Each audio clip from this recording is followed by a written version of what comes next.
अब हम लोग का जो प्रश्न है ये अध्याय 15 से शुरू होता है, जो कि निर्वाचन आयोग से प्रश्न हम लोग का शुरू हुआ। पहला जो प्रश्न है कि तारकुंडे समिति का, यहाँ पर तारकुंडे समिति तथा गोस्वामी समिति का जो संबंध है वो किससे है? तो ये चुनाव व्यवस्था में आमूल सुधार से है। ऑप्शन ए सही होगा। अगला प्रश्न यहाँ से दूसरे नंबर है कि संसद द्वारा सितंबर 1999 ईस्वी में निर्मित कानून के अनुसार एक नागरिक के वयस्क होने की जो कानूनी आयु है तो वह 18 वर्ष है। प्रत्यक्ष निर्वाचन किसे कहते हैं? तो प्रत्यक्ष निर्वाचन किसे कहते हैं पूछा गया है। तो जनता द्वारा जो स्वयं अपना प्रतिनिधि जो चुनना, इसे प्रत्यक्ष निर्वाचन कहते हैं। चौथा प्रश्न है कि किसी निर्वाचन के दौरान किसी राजनीतिक दल के उम्मीदवार की मृत्यु हो जाने की स्थिति में कितने दिनों के अंदर जो है दूसरा प्रत्याशी खड़ा करना आवश्यक है? तो इसमें जो है 7 दिनों के अंदर जो है दूसरा प्रत्याशी जो है खड़ा करना आवश्यक होता है। अगला प्रश्न हम लोग का है कि भारत की निर्वाचन पद्धति निम्न में से किस देश की जो निर्वाचन पद्धति के अनुरूप है? तो यह अनुरूप है ब्रिटेन की निर्वाचन पद्धति के अनुरूप है।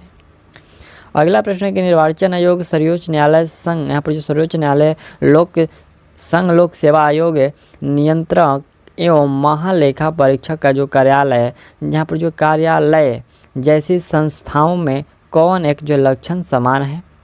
तो इसमें एक समान है कि ये जो संवैधानिक संस्थाएं हैं ये जो है सभी लक्षण समान है। निर्वाचन आयोग, सर्वोच्च न्यायालय, संघ लोक सेवा आयोग और नियंत्रक एवं जो है महालेखा परीक्षक, इन सभी की जो कार्यालय होती है एक जैसी संस्थाओं में लक्षण समान होती है। ठीक। अगला प्रश्न यहाँ से 7वें नंबर प्रश्न है। प्रश्न के भारत के प्रथम जो है मुख्य चुनाव आयुक्त कौन थे? तो वह मुख्य चुनाव आयुक्त सुकुमार सेन थे। निर्वाचन आयोग का प्रमुख कौन होता है? दोस्तों प्रमुख इसके होते हैं मुख्य निर्वाचन आयुक्त होते हैं। कौन? मुख्य निर्वाचन आयुक्त होते हैं। निर्वाचन आयोग के प्रमुख है। मुख्य निर्वाचन आयुक्त की नियुक्ति तथा उसको पदच्युत करने का अधिकार जो निम्नलिखित में से किसको है? तो ये शक्ति जो है राष्ट्रपति को है। अगला प्रश्न 10 नंबर है। प्रश्न के 1952 का वर्ष भारतीय इतिहास में क्यों महत्वपूर्ण है? तो ये दोस्तों महत्वपूर्ण क्यों है? ये है लोकसभा का जो है प्रथम आम जो है निर्वाचन हुआ था। क्या होता? लोकसभा का प्रथम आम जो है निर्वाचन हुआ था 1952 में, इसलिए ये प्रसिद्ध है। अगला प्रश्न यहाँ से 11 नंबर है कि भारत में मतदान की आयु सीमा को 21 वर्ष से घटा करके 18 वर्ष कब किया गया? तो यह 18 वर्ष किया गया था 1989 में। प्रश्न है कि भारत के विभिन्न राजनीतिक दलों को राष्ट्रीय या क्षेत्रीय दल का जो दर्जा देने का अधिकार किसको है? तो यह दर्जा देने का अधिकार चुनाव आयोग का है। अगला प्रश्न 13 नंबर है कि भारतीय संविधान के किस अनुच्छेद में निर्वाचन आयोग का उल्लेख है? दोस्तों निर्वाचन आयोग का जो उल्लेख है वो अनुच्छेद 324 में है। निम्नलिखित में से कौन भारत के 24वें जो है मुख्य चुनाव आयुक्त हैं? 24वें पूछा गया है, तो ये हैं सुशील चंद्रा। नेक्स्ट प्रश्न यहाँ से हम लोग का 15 नंबर जो प्रश्न है। प्रश्न है कि मुख्य चुनाव आयुक्त को पद से जो है किस प्रकार हटाया जा सकता है? तो इनको जो है जिन आधारों पर सर्वोच्च न्यायालय के न्यायाधीश को पदच्युत हटाया जाता है उसी आधार पर जो है मुख्य चुनाव आयुक्त को भी हटाया जा सकता है। अगला है कि निम्नलिखित में से कौन सा कार्य जो है निर्वाचन आयोग का नहीं है? दोस्तों निर्वाचन आयोग का जो कार्य कि किसी राज्य में स्वतंत्र, यहाँ पर जो है स्वतंत्र एवं निष्पक्ष चुनाव के लिए अनुकूल दशा न होने पर राष्ट्रपति शासन लगाए जाने की जो है संस्तुति करना, ये जो है निर्वाचन आयोग का कार्य नहीं है। ठीक। चलिए अगला प्रश्न 17 नंबर है कि निर्वाचन आयोग ने सर्वप्रथम किस वर्ष जो राजनीतिक दलों के लिए आचार संहिता लागू की थी? देखिए दोस्तों ये आचार संहिता लागू हुआ था 1971 में। अगला प्रश्न है कि चुनावों में मतदाता की उंगली पर लगाई जाने वाली जो स्याही में कौन सा रसायन होता है? तो वह जो रसायन होता है वो सिल्वर नाइट्रेट होता है। ठीक। चलिए अगला प्रश्न हम लोग का 19 नंबर है। प्रश्न प्रश्न है कि जन प्रतिनिधित्व अधिनियम 1950 निम्नलिखित में से किन से जो है संबंधित है। तो यह दोस्तों संबंधित है मतदाता सूची के निर्माण से, सांसद तथा राज्य विधानसभा में सीटों के आवंटन से और निर्वाचन क्षेत्र को पुनर्निर्धारण से जो है संबंधित है। ठीक, जन प्रतिनिधित्व अधिनियम ये जो राजनीतिक दलों के पंजीकरण से ये जो है नहीं होगा। इसमें कुल वास्तव में ऑप्शन आपका यहाँ से सी होगा।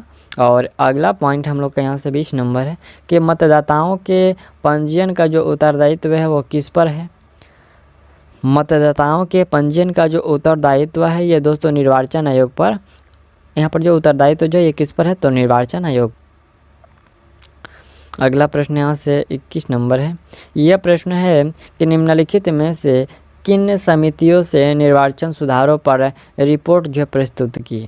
प्रश्न है कि निम्नलिखित में से किन समितियों ने जो निर्वाचन सुधारों पर जो रिपोर्ट प्रस्तुत की। तो यह प्रस्तुत किसके द्वारा यह किया गया था, दिनेश गोस्वामी समिति, तारकुंडे समिति और इंद्रजीत गुप्ता समिति। इन 3 समितियों ने जो है निर्वाचन सुधारों पर रिपोर्ट प्रस्तुत की थी। ऑप्शन यहाँ से हम लोग का सी होगा। चलिए अगला प्रश्न यहाँ से हम लोग का 22 नंबर है। प्रश्न है कि भारत में निम्नलिखित में से किन चुनावों में मतदाता उपायुक्त में से कोई नहीं, यानी कि नोटा विकल्प का जो प्रयोग कर सकता है। लोकसभा में, राज्यसभा में, राज्य विधानसभा में और विधान परिषद में किसमें नोटा का प्रयोग होता है। नोटा का प्रयोग दोस्तों यहाँ पर लोकसभा और राज्य विधानसभा इन दोनों में होता है। यहाँ पर राज्यसभा और विधानसभा में नहीं होता है। अगला प्रश्न यहाँ से 23 नंबर है कि राजनीतिक दलों के विषय में निम्नलिखित में से कौन सा जो कथन सही नहीं है। देखिए इसमें से कौन सा जो कथन सही नहीं है तो ये केवल अपने सदस्य के हित में जो है कार्य करते हैं, ये कथन जो है सही नहीं है।